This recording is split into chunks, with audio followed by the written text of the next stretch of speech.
Oh, que le Seigneur soit béni. Est-ce que tu as été vraiment béni ce matin? Est-ce que tu crois ces paroles? La Bible déclare la vie et la mort sont du pouvoir de la langue. Quand on déclare des paroles comme ça, ne sois pas insensible. Ne sois pas en train d'observer. Lève-toi et dis Amen bien. Parce que quand tu dis Amen, tu confirmes la parole dans ta vie. Est-ce que tu peux donner un bon Amen à ce qui est déposé ce matin?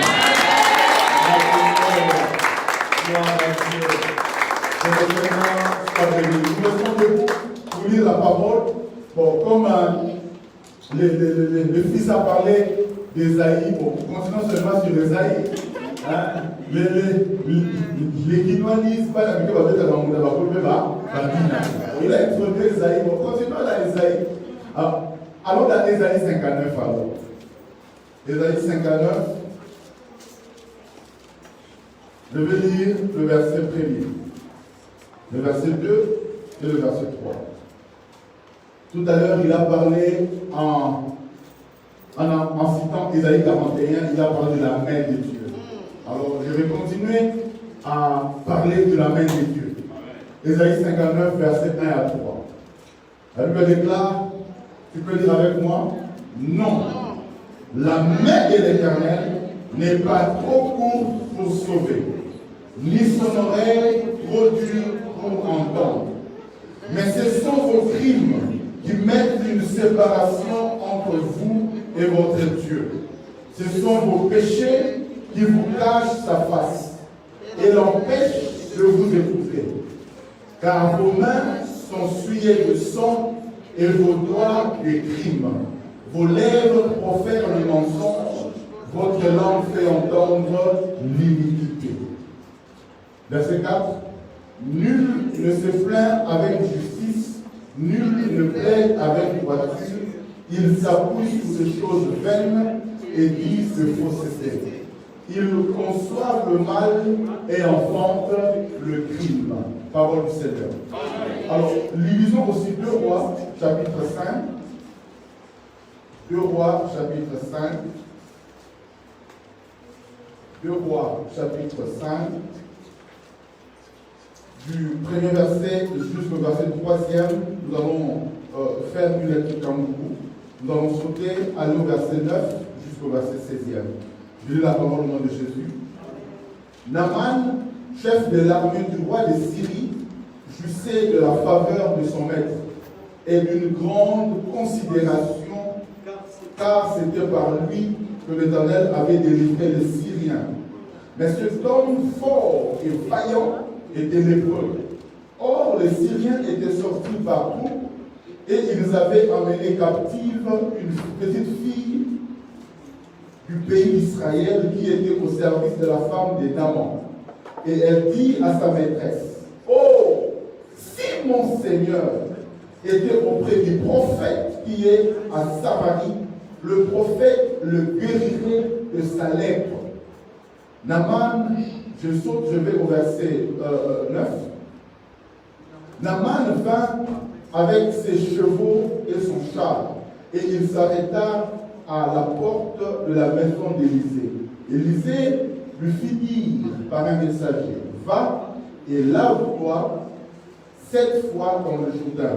Ta chair redeviendra saine et tu seras pur. » Naaman fut irrité et il s'en alla en disant, « Voici, je me disais, il sortira vers moi, il se présentera lui-même, il invoquera le nom de l'Éternel son Dieu, il agitera sa main sur la place et guérira le lépreux.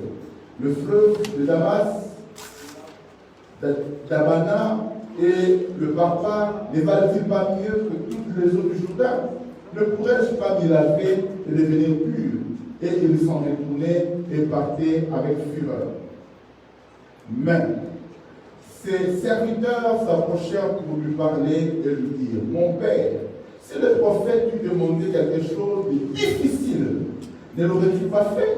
Combien plus dois-tu faire ce qu'il t'a dit? Lave-toi et tu seras pur. » Il descendit alors et se plongea 7 fois dans le Jourdain, selon la parole de l'homme de Dieu et selon la parole de l'homme de Dieu, et sa chair devint comme la chair d'un jeune enfant, et il fut pur. Naaman retourna vers l'homme de Dieu et avec toute sa suite, lorsqu'il fut arrivé, il se présenta devant lui et dit, voici, je reconnais qu'il n'y a point de Dieu sur toute la terre si ce n'est en Israël. Et maintenant, accepte, je te prie, un présent de la part de ton serviteur, Élisée. Bon, on va s'arrêter là. Parole du Seigneur. Parole du Seigneur. Merci de prendre place. Je bénis le Seigneur pour l'intervention de maman le dimanche passé. Et je bénis aussi le Seigneur pour l'intervention du pasteur Patrick tout à l'heure qui nous a annoncé encore que Dieu était capable d'être dans le désert, de faire de grands fleuves, de faire jaillir des grands fleuves. Il nous dit de ne pas penser aux événements passés, de ne pas vivre dans le passé, mais vivre en croyant qu'il y a un avenir glorieux qui nous attend. Qui dit un amen bien. Amen. Alors, je sais qu'il fait chaud, mais s'il vous plaît, n'oubliez pas de mettre le masque. Quand nous sommes assis, à moins de mettre le masque. C'est une obligation légale. Et l'Église doit respecter la loi. Amen. Je sais qu'il fait chaud, mais essayons de respecter la loi. Je disais, tout ce mois, nous sommes en train de parler sur un thème. C'est que Dieu est capable de faire. C'est que Dieu est capable de faire. Bien-aimés dans le Seigneur, je voudrais te rappeler, comme Esaïe dit, la main de l'Éternel n'est pas pour toucher. Et je voudrais te dire que la main de Dieu est suffisamment puissante pour te donner la solution à tous tes problèmes. Tous tes problèmes peuvent avoir une solution parce que Dieu est capable. Est-ce que quelqu'un peut m'aider à dire à son voisin, Dieu est capable? S'il te plaît, aide-moi à dire à ton voisin, Dieu est capable. Dieu est capable. Alors, dans l'histoire de 2 rois que nous venons de lire, une histoire que certainement beaucoup de nous connaissent, il s'agit d'un général de la Syrie. La Syrie, je vous rappelle qu'en ces temps-là, c'était vraiment une grande puissance. C'était une grande puissance qui était capable même de vaincre Israël. La Syrie a connu, pour ainsi dire, son heure de gloire. C'était un pays puissant. Armement, sur le plan militaire, c'était une puissance. Et ils avaient un général qui les avait permis, en tout cas, de gagner beaucoup de batailles. Il s'appelait Naaman. Naaman, c'était, la Bible même le décrit en disant, c'était un homme fort et vaillant. Même le rédacteur de la Bible reconnaît en lui la force et le fait qu'il était vaillant. Mais la Bible dit que cet homme était un lépreux. Malgré sa force, malgré sa vigueur, malgré sa prestance, mais le type était malade. Et il était malade de la lèpre. Et en ces temps-là, la lèpre, c'était une maladie incurable. Un peu comme le sida aujourd'hui. On peut peut-être te donner des calmants, mais il est difficile que tu sois guéri. Et la lèpre, c'est une maladie qui te mange la peau, qui te mange la chair. Tu peux te retrouver défiguré à cause de la lèpre. Et cet homme voyait déjà la mort. Malgré ses grades, malgré ses médailles, mais il voyait déjà que bientôt, j'allais mourir. Et que toute sa force, toute sa vigueur de général ne pouvait pas l'aider à pouvoir trouver la guérison. Et toute la puissance syrienne, certainement qu'ils avaient de médecins, des grands médecins, mais ils étaient incapables de trouver la solution à Naaman. La Syrie avait aussi l'air Dieu. Même l'air Dieu était incapable de guérir Naaman de la lèpre. Mais j'ai béni le Seigneur parce qu'un jour, les Syriens étaient partis en guerre en Israël et comme butin de guerre, ils ont ramené une petite fille. Aide-moi à dire une petite fille. Une petite fille. On dit ça dire une petite fille. Une petite fille. Ils avaient ramené une petite fille comme butin de guerre, un peu comme une esclave. Et cette petite fille-là était au service de la femme de Naaman. C'était un peu sa bonne, sa domestique. Elle servait Naaman. C'était une esclave. Mais malgré son état d'esclave, esclaves, elle continuait à croire à la grandeur du Dieu d'Israël. Malgré son état de domestique, mais elle n'a pas cessé de témoigner la grandeur de Dieu. Ce matin, je voudrais dire à quelqu'un, quels que soient les déserts que tu traverses, comme cette petite fille, tu dois continuer à déclarer que Dieu est capable. Est-ce que je parle à quelqu'un ce matin? Cette fille, dans sa condition, je me suis dit, mais si c'était quelqu'un d'autre, elle allait commencer à se plaindre. Oh, vraiment, Dieu de mes pères, pourquoi tu m'as abandonné? Pourquoi je dois être esclave? Pourquoi? Elle avait peut-être rejeté la foi.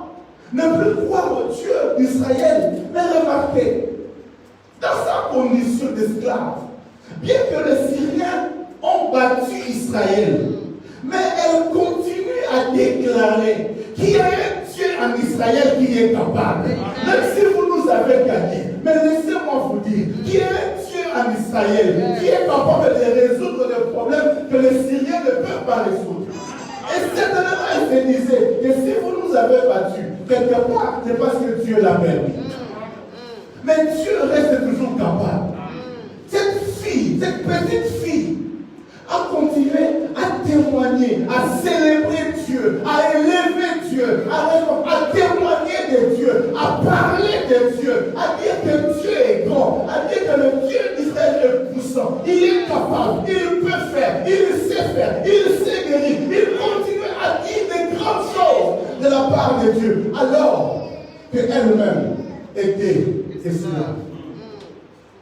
Ce matin, je me sens de dire à quelqu'un, je ne sais pas qu'est-ce que tu traverses comme situation, mais je voudrais te dire, ce qui va développer ta situation, ce ne sont pas des pleurs, mais c'est la capacité, c'est la faculté, même dans les difficultés, même dans les grands soucis, de continuer à témoigner de la grandeur de Dieu, de continuer à dire que malgré ma situation, mais je crois que Dieu est capable. Je suis malade, mais Dieu n'est pas malade. Je manque l'argent, mais Dieu ne manque pas l'argent. La Bible déclare l'or et l'argent appartiennent à Dieu.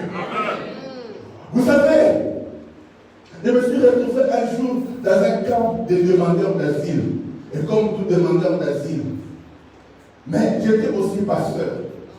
Donc de temps en temps, on me faisait sortir du camp des réfugiés de demandeurs d'asile pour aller prêcher. Mais je ne pouvais pas aller prêcher n'importe comment. Quand tu veux te présenter devant les gens, il faut quand même bien s'habiller. Alors il y avait un dilemme. Maintenant, comment réfugié politique? Mais tu dois aller prêcher. Donc il faut mettre le costume, cravate, tout ça.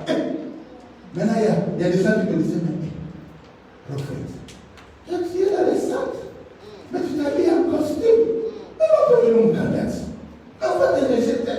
On ne va plus croire à ton histoire. Je leur disais, avant d'être demandeur d'asile, je suis d'abord un enfant de Dieu. Amen. Je suis d'abord un serviteur de Dieu. Amen. Malgré ces conditions, je continuerai à servir mon Dieu. C'est-à-dire, les gens ne comprenaient pas. Je sortais du camp, costume, cravate. Tu sors du camp des réfugiés, mais tu sors en costume, cravate, sac. Vous savez, c'est pas mes pasteurs, non? En plus, pasteur congolais. C'est-à-dire, au pays de Bonzo, les attaques. Et il y a certains qui me disaient, mais il faut faire l'enfant pauvre, comme ça ils vont t'aider. Mais bizarrement, ceux qui faisaient l'enfant pauvre là, n'ont jamais eu de papier. Mais Dieu nous a fait grâce d'en avoir. C'est-à-dire, même dans des conditions difficiles, tu dois continuer à déclarer que ton Dieu est capable. Tu dois continuer à être fier de ton identité. Parce qu'effectivement, ton Dieu est capable. Ton Dieu est capable dans les déserts de faire le fleuve d'eau. Ton Dieu est capable, même dans des moments difficiles, de pouvoir à tes personnes. Alors, ce matin, je voudrais juste mettre un petit sous-thème en disant ceci. Dieu est capable si tu obéis. Dis un peu à ton voisin, Dieu est capable si tu obéis. Dieu est capable si tu obéis. Ésaïe 59 que nous avons lu nous rappelle cela. La Bible déclare ceci. Non, la main de Dieu n'est pas trop courte pour sauver, Non, Dieu n'est pas incapable pour te secourir. Non, Dieu n'est pas incapable pour te délivrer. Quand on parle de la main de Dieu, on parle de la présence de Dieu, on parle de la capacité de Dieu. Dieu n'est pas incapable. Mais la Bible déclare, ce sont vos péchés. Le péché, c'est quoi? Le péché, c'est la désobéissance aux lois de Dieu. Le péché, c'est la transgression des lois de Dieu. Quand tu désobéis, c'est alors que quelque part, tu rends Dieu incapable. Que dis-je? Tu commences à croire que Dieu est incapable. Tu fais en sorte que les gens autour de toi pensent que Dieu est incapable. Alors que Dieu n'est pas incapable. Alors que Dieu est capable. Aide-moi encore à crier très fort, Dieu est capable. Dieu est capable. On fait comme si tu n'avais pas de masque. Dis très fort, Dieu est capable. Dieu est capable. Je suis malade, mais Dieu est capable. Je manque de tout, mais Dieu est capable.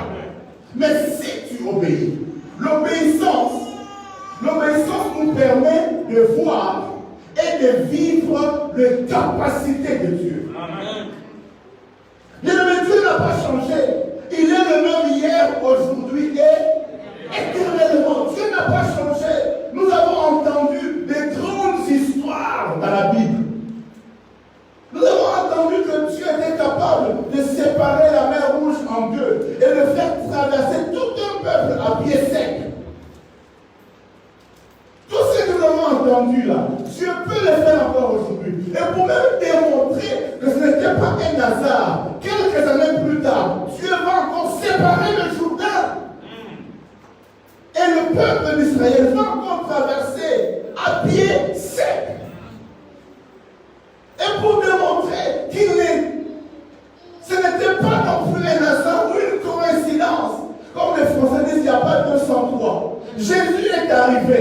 Mais pour démontrer que lui est différent, lui, il n'a pas voulu qu'on sépare les eaux. Il a dit, laissez les eaux comme ça. Mais moi, je vais marcher sur les eaux. Dieu est capable. Amen. Il n'était pas seulement capable hier, mais il est capable aussi aujourd'hui. On dit à ton voisin, Dieu est capable. Comment? Dieu est capable même aujourd'hui. Il n'a pas changé. La Bible déclare auprès de lui, il n'y a aucun nombre de variations. Mais nous devons être sérieux. Si nous voulons voir la main de Dieu, nous devons aussi être obéissants. Vous savez, nous aimons à citer très souvent les promesses de Dieu qui sont dans Deutéronome chapitre 28. Il y a des grandes promesses au chapitre 28. Vous serez la tête dans la queue, je bénirai votre repas, votre arrivée, je remplirai vos cubes. Il y a plusieurs promesses. Mais ce que nous occultons, ce que nous oublions très souvent, c'est que ce chapitre-là commence par une conditionnalité. Si tu obéis. Si tu obéis. Bien-aimés dans le Seigneur, l'obéissance nous permet de voir et de vivre les capacités de Dieu. Est-ce que je parle à quelqu'un ce matin? Est-ce que je parle à quelqu'un ce matin? L'obéissance à la parole de Dieu, l'obéissance aux lois de Dieu, l'obéissance aux recommandations de Dieu nous permet de vivre et de voir les capacités de Dieu. Ton obéissance rend quelque part Dieu incapable, alors qu'il ne l'est pas. Vous savez que Dieu est aussi juste. Il est amour, mais il est juste. Dans sa justice, il ne peut pas faire n'importe quoi avec toi, alors que toi, tu te comportes n'importe comment. Il s'attend aussi que tu te mettes dans des conditions qui lui permettent d'agir. La Bible déclare que Jésus est arrivé à sa ville natale, et la Bible dit que Jésus était incapable d'opérer le miracle à cause de leur incrédulité. Vous savez, leur incrédulité était telle que Jésus, malgré sa bonne volonté, il s'est retrouvé dans l'impossibilité de faire quelque chose. J'aimerais te dire, permets à Dieu de te démontrer qu'il est capable. Je dis, permets à Dieu de te démontrer qu'il est capable. Et comment lui permettre cela? C'est en étant obéissant. Et donc on va dire obéissant. Dis ça bien obéissant. Justement, Naaman, cet homme fort, il arrive devant Élisée. Parce que la fille lui avait dit, si le maître, Naaman, allait seulement voir le prophète, il le guérirait. J'aime la version français courant qui dit, s'il allait voir le prophète, celui-ci le guérirait tout de suite de sa peine. Vous voyez un peu la confiance que cette fille-là, malgré ses difficultés, avait placée en Dieu. Il dit, si Naaman, si le maître va seulement voir le prophète, celui-ci le guérirait tout de suite. Elle avait tellement confiance en Dieu. Et effectivement, quand Naaman est allé, il s'attendait aussi. Il avait déjà fait un protocole dans sa tête. Le prophète sortirait, il verrait ceci, il verrait cela. Mais vous savez, Dieu n'est pas dans nos plans. Mais c'est nous qui devons être dans les plans de Dieu. Je dis, Dieu n'est pas dans nos plans. Mais c'est nous qui devons être dans le plan de Dieu. D'ailleurs, Dieu ne peut pas être inclus dans tes plans. Ah, Dieu, dans tes plans, non. Mais c'est toi qui dois t'inclure dans ces plans. Qui dit Amen bien. Qui dit Amen bien. Alors Naaman arrive. Et le prophète ne se donne même pas la peine de pouvoir sortir pour prier pour lui. Parce qu'au fait, le prophète voulait lui démontrer qu'il ne s'agit pas de moi, mais il s'agit de mon Dieu. Amen. Si moi je venais, tu pouvais croire que ça dépend de moi comme on t'a parlé de moi. Mais je voulais que tu saches que ce n'est pas moi, mais c'est mon Dieu qui est capable de le faire. Alors moi je ne sors pas, mais toi va seulement te jeter dans le Jourdain pendant 7 fois, et tu verras que le Dieu d'Israël, malgré que vous nous avez battu dans la guerre, mais tu verras que le Dieu d'Israël est capable. Je voudrais dire à quelqu'un ce matin, même si tu vis les mêmes difficultés que tous les autres, sache que tu n'es pas comme tout le monde. J'ai besoin d'écouter. Je dis, même si tu vis les mêmes difficultés que tous les autres, sache que tu n'es pas comme tous les autres. Élisée lui dit, va, et jette dans le Jourdain. Naaman commence à se fâcher. Il dit, mais nous aussi on a des grands fleuves. Yaya, vous avez des grands fleuves. Mais nous avons le Jourdain. Vous êtes aussi. Vous avez les grands fleuves comme nous, mais vos fleuves ne sont pas comme nos fleuves à nous. Parce que, à la différence de vos fleuves, nous n'avons pas seulement un fleuve, mais nous avons un Dieu. Nous avons un Dieu. Et pour faire court, Naaman décide de rentrer tout seul, fâché. D'ailleurs, tu peux te fâcher du matin jusqu'au soir. La colère ne changera pas ta situation. La colère contre Dieu, tu peux accuser Dieu comme tu veux, mais ta colère ne changera pas ta situation. Ce qui va changer ta situation, c'est l'obéissance. Oh, je prie Dieu ce matin, que l'esprit, que la grâce d'obéir à Dieu descende sur toi au nom de Jésus. Si tu peux obéir, tu verras la main de Dieu. Si tu peux obéir, alors tu ne te souviendras plus des événements passés. Si tu peux obéir, alors dans ton désert, Dieu fera jaillir le fleuve. Si tu peux obéir, dans ta maladie, tu vivras la guérison. Si tu peux obéir. L'obéissance, c'est un grand problème aujourd'hui auprès des enfants de Dieu. Nous sommes prêts à accuser Dieu. Oh, Dieu ne m'a pas béni. Oh, Dieu n'a pas fait ceci. Oh, Dieu n'a pas fait cela. Nous accusons le pasteur. Il n'a pas l'onction. Il n'a pas ceci. Mais ce n'est pas un problème du pasteur qui n'a pas l'onction. C'est un problème que toi, tu n'es pas obéissant. Est-ce que tu fais ce que Dieu te demande de faire? Oh, j'insiste encore. Dieu est capable. J'insiste encore, Dieu est capable. Si tu le crois avec moi, répète après moi, Dieu est capable. Oui, je l'affirmerai toujours. Dieu est capable. Vous savez, j'ai commencé à prêcher que bénit, que Dieu élève, alors que moi-même parfois j'étais dans des moments difficiles. J'étais dans des moments très compliqués, mais je continue à déclarer que Dieu est capable. Je ne sais pas si je vous l'ai déjà dit ici. Alors que nous attendions notre troisième enfant, pour qui nous avons attendu 11 ans, on priait, on demandait à Dieu, parce que ma femme avait développé ce qu'on appelle une stérilité secondaire. C'était compliqué d'avoir un autre enfant. Et pendant 11 ans, on a attendu cet enfant-là. Et je pense vers la 7e ou la 8e année, ma femme a conçu. Et on était vraiment contents. Mais qu'est-ce qui s'est passé? Elle a fait une fausse couche. Parce qu'elle travaillait avec des produits chimiques, tout ça. Elle a inhalé ça, je suppose, et elle a eu à faire une fausse couche. On m'a appelé, papa, viens, tout ça. Il y a un problème ici. Je suis en train de perdre le sang.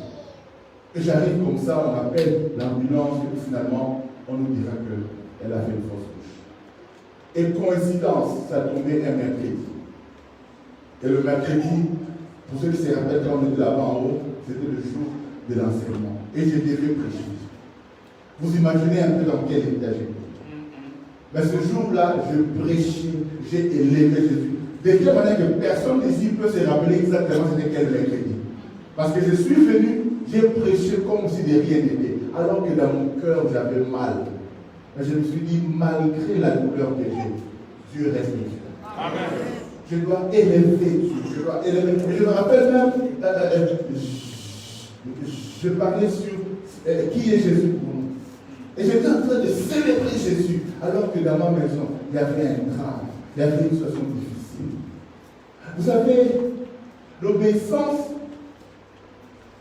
je dirais mieux, l'obéissance parfaite, ce n'est pas quand tout est simple. L'obéissance parfaite, ce n'est pas quand j'ai dit au frère Crispin, donne-moi 1 €. Ah, 1 €, c'est que j'obéis. Parce que je sais que 1 € pour toi, c'est rien. Obéir, c'est quand Dieu t'aime. Je parle d'obéissance parfaite. C'est quand vraiment la situation est difficile et compliquée. Alors Dieu te dit, fais ceci ou fais cela. C'est là où toi-même, tu te demandes, mais comment je vais faire? Comment puis-je obéir? L'obéissance est parfaite, non pas quand la chose qui nous est demandée est simple et à notre portée. Non. L'obéissance est parfaite quand ce qui nous est demandé est difficile. Parce que ça arrive que Dieu demande des choses qui sont difficiles. Je vous ai déjà dit ici, quand Dieu m'a demandé de donner ma seule voiture, ma seule Jeep que j'avais à l'époque, de la donner à un apôtre en Italie. C'était difficile. En plus, on était en hiver. Mais Dieu me dit, prends ta voiture là et donne. C'était difficile. Mais je devais obéir. Et l'obéissance que j'ai démontrée à Dieu a fait que, quand nous avons quitté l'Italie, on venait ici. Ce qui était dur pour les autres, parce qu'avoir les changements des documents de l'Italie en France, c'était très compliqué. Il y a certains que je connais qui ont attendu 7 ans, 8 ans. Mais nous, juste en 1 année, Dieu a tout fait. Et en 2 ans, on avait même acquis la nationalité française. C'est-à-dire que Dieu a accéléré. L'obéissance te payera toujours. L'obéissance permettra à Dieu de démontrer qu'il est capable. D'ailleurs, Dieu est celui qui se tape la poitrine. Il dit, je suis l'éternel, le Dieu qui guérit. Je suis l'éternel, le Dieu qui bénit. Si tu veux vivre cela, toi, sois seulement obéissant. Obéis à Dieu. Obéis aux lois de Dieu. Vous savez, chaque commandement de Dieu cache derrière lui des grandes promesses. Cache derrière lui des grandes bénédictions. Quand Dieu te dit, ne commets pas l'impudicité, ne commets pas l'adultère, c'est parce qu'il sait les conséquences. Il te parle de beaucoup de choses. Quand Dieu te dit, ne vole pas, il sait quelles sont les conséquences qu'il a volées. Quand il t'interdit, en fait, ce n'est pas pour lui, mais c'est pour ton propre bien. Chaque commandement que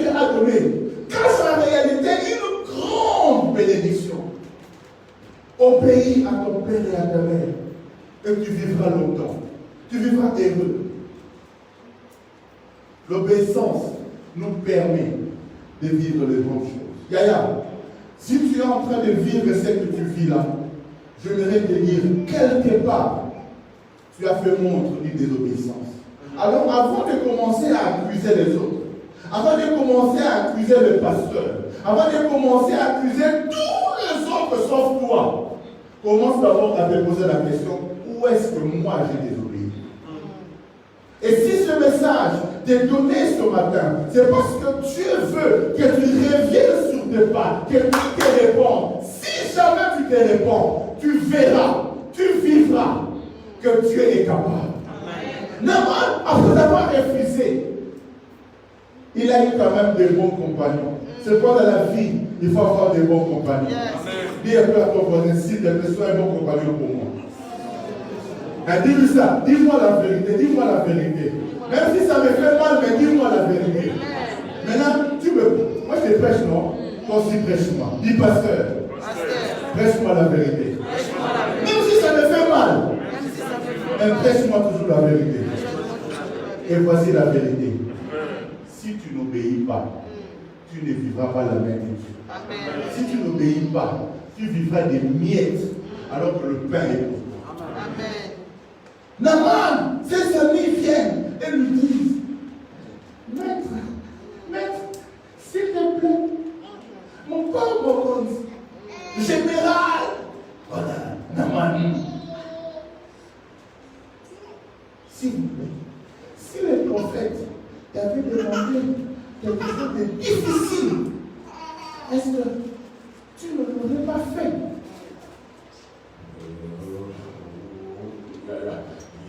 Il n'y a pas de truc difficile pour moi.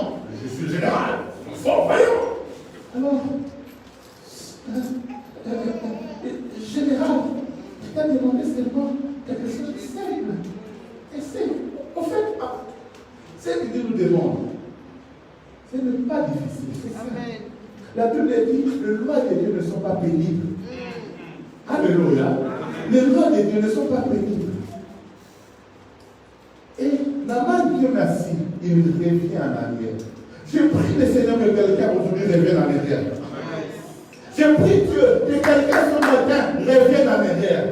Dieu attend que tu retournes en arrière. Dieu attend que tu fasses un pas en arrière. Dieu attend que tu te ravives. Dieu attend que là où tu as désobéi, que tu puisses retourner et réparer. Ce matin, je lève encore ma main droite et je déclare que la grâce d'obéir facilement à Dieu nous soit accordée au nom de Jésus. Naaman revient et la Bible dit qu'il se décide finalement d'aller se jeter dans l'eau. 1, 2, 3. Et on n'avait pas dit 4, on avait dit 16. Et la Bible dit à la 7e fois. 7, c'est le chiffre de la perfection. Et je parle ici de l'obéissance parfaite. L'obéissance parfaite nous permet aussi de voir la perfection de Dieu dans son agissement dans nos vies. Parce que ce que nous vivons là, ce sont des miettes. Et malheureusement, l'Église aujourd'hui, on se contente des miettes. Je priais et j'ai dit à Dieu, Seigneur, je ne veux plus me contenter des miettes. Je veux voir le pain. Je veux voir Dieu en action. Et Dieu me dit, obéis seulement. Vous savez, ce message ne vous est pas tout simplement destiné. C'est la bénédiction aussi à moi. Parce que quelque part, nous tous, nous avons désobéi quelque part. J'aime le Seigneur parce qu'il nous attend. Et il nous dit, obéis et tu verras. Ce message, ce n'est pas un hasard. Si nous pouvons obéir, nous verrons le boiteux que maman nous a parlé le dimanche passé marcher. Si nous obéissons, nous verrons comme le pasteur Patrick nous a dit tout à l'heure, dans le désert, le fleuve jaillit. Je parle de l'obéissance. Obéir à Dieu. Obéir aux lois de Dieu. Obéir aux simples choses. Aux simples choses. Ce n'est pas dur. Les lois de Dieu ne sont pas pénibles. Mais si tu peux obéir, tu vivras à la gloire de Dieu. Tu veux vivre la gloire de Dieu avant la fin de cette année. Alors commence à obéir. Décide-toi d'obéir. Il n'est jamais trop tard pour prendre la bonne décision. Heureusement que Naaman n'était même pas encore sorti d'Israël. Il est revenu. Il s'est jeté dans le fleuve. Et la Bible déclare, il a été guéri. J'aimerais te dire ceci, et je m'en vais pour conclure. Si tu n'acceptes pas de payer le prix de l'obéissance, je voudrais te dire, tu payeras forcément le prix de la désobéissance. Celui qui n'accepte pas de payer le prix de l'obéissance, il paiera forcément le prix de la désobéissance. Et laisse-moi te dire que le prix de la désobéissance coûte beaucoup plus cher que le prix de l'obéissance. Quand maman te disait, laisse ce garçon-là, laisse ce garçon-là, laisse. Maman, laisse-moi. Maman, il est là pour de mon corps. Je suis jeune. Comment te disait, fais attention au garçon. Mais maman, laisse-moi respirer. Ok. Maintenant que tu as désobéi à maman, tu t'es retrouvé enceinte. Les garçons-là qui venaient avec clé à main, tu pensais qu'ils avaient une voiture. Quand tu pensais ça, mais moi, non, je l'ai gardé là-bas, ici, à votre parking, là. Quand on te dit, bon, on va aller te déposer chez lui, tu te rends compte qu'il n'a même pas un chez lui, que c'est un Salomon, qui n'a même pas de voiture. En réalité, c'était la clé pour fermer le vélo. Et tu te rends compte que c'était un roublard. Maintenant, le prix de la désobéissance est beaucoup plus difficile que le prix de l'obéissance. Là, tu commences à te rendre compte. Vous savez, quand une femme est enceinte, c'est compliqué. Hein? Parce que Patrick, qui en a 6, bientôt 6, en sait des choses. Moi, quand ma femme est enceinte pendant 3 mois, je suis en gêne forcé. C'est-à-dire, quand tu sors le matin, tu reviens. Au côté de la fauteuil, on est à Mandara. Je ne suis pas la femme. Pendant 3 mois, c'est dur. Maintenant, parfois, dans ces caprices-là, la femme a besoin de son homme. Ah, tu veux quoi? Des petites attentions. Maintenant, toi, à cause de la désobéissance, tu as un couloir. Oh, on a tellement dit. Oh, alléluia. Le prix de la désobéissance est plus pénible que le prix de l'obéissance. Quand tu obéis, oui, parfois, ce n'est pas facile. Quand tous les jeunes doivent aller en boîte, s'amuser, et ils appellent ça s'amuser. Mais toi, étant un enfant de Dieu, parfois, tu as aussi envie, comme tout jeune, de faire comme eux. Mais tu te dis, à cause du Seigneur, je ne le ferai pas. Moi, je te dis ceci, ce n'est pas à cause du Seigneur, mais c'est pour ton propre bien que tu ne le fais pas. Donne-moi un bon amen. Quand tous les amis, après à fumer, toi, tu te dis, je vais faire comme, pour faire type, pour faire genre. Laisse-moi te dire que le prix à payer pour les problèmes cardiaques, les problèmes de poumons, est beaucoup plus dur que le prix de l'abstinence de la cigarette. Le prix de la désobéissance est beaucoup plus compliqué que le prix de l'obéissance. Quand Dieu te demande à obéir à ses lois, obéis. Et l'obéissance parfaite, ce n'est pas seulement quand tout va bien, même quand tout va mal. Je voudrais dire à quelqu'un ce matin, Dieu me l'a imposé. Ne coupe pas le cycle de ta bénédiction. Ne coupe pas le cycle de ta bénédiction. En fait, ce que tu fais aujourd'hui, l'obéissance d'aujourd'hui engendre la bénédiction de demain. C'est-à-dire, à chaque fois que tu obéis, il y a une bénédiction qui s'ensuit. Si tu arrêtes d'obéir, tu continueras à vivre des bénédictions, mais qui sont liées à l'obéissance passée. Mais à un moment, le fruit des obéissances passées vont s'arrêter. Et tu vas maintenant commencer à payer le prix de la désobéissance. Vous savez, quand tu débranches le fer de la prise électrique, le fer continue à être chaud. Hein? Mais jusqu'à un certain point. 2-3 minutes après, le fer ne pourra plus repasser. Le fer à repasser, c'est refroidi. Parce que tu as débranché. Tu peux penser que, oh, mais je désobéis, mais je continue quand même à respirer, je continue quand même à vivre, je continue quand même à me bénir. Alors, tu te dis, la dîme, je ne paye plus, les offrandes, je ne paye plus, à l'église, je ne fais plus, craindre Dieu, je ne fais plus, je commence à regarder le film, tu vas sécher. Tu vas sécher. Rappelez-vous du figuier. Dieu vient demander au figuier, donne-moi un fruit à manger. Là, je suis en train d'extrapoler. Donne-moi un fruit à manger. Le figuier dit non, ce n'est pas ma saison. Il dit ok, je te maudis. Mais quand Jésus parle, apparemment, rien ne s'est passé. Mais laisse-moi te dire, si le poisson commence à pourrir par la tête, les arbres commencent à mourir par les racines. Amen. Quand Dieu a parlé, il est parti au niveau des racines.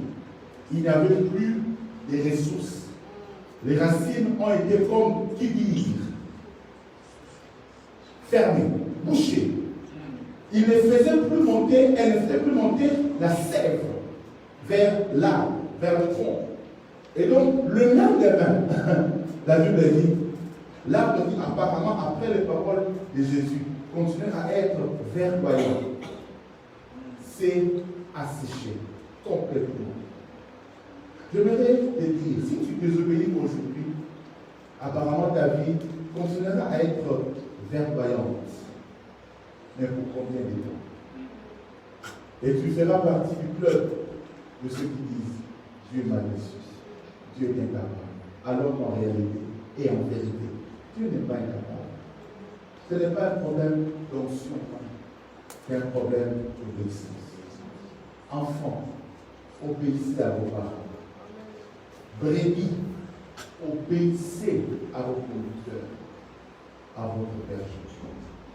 Serviteurs, obéissez à votre Seigneur.